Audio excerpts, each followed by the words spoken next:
kene indirect attack ke Jongpi.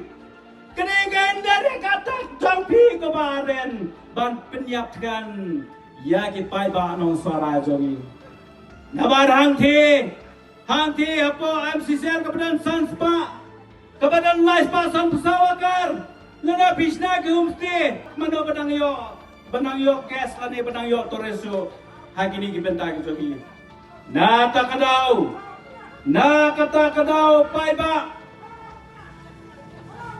pi am pai ba kapor Kibriu jong pra kilong bay tik kumtay kiwan kiya nang ni namar gila buat perpengat awang pengat dari perpengat umnon pertapra ako piam kakor ng kini kino kesan yung pra pi hakane kacaka ngai plan kakor jong teu jong nok kesan pra piam tumla namar bola buat pet lo buat nok kesan pra piam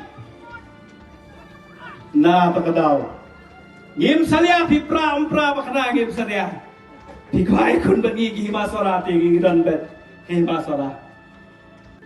Bah kajaka ha KMCCL hang KMCCL namai hagi company ke bahe di gim sekolah penong kumta. Wei namar bani. Bah kajaka apa MCCL kedai ke babasa.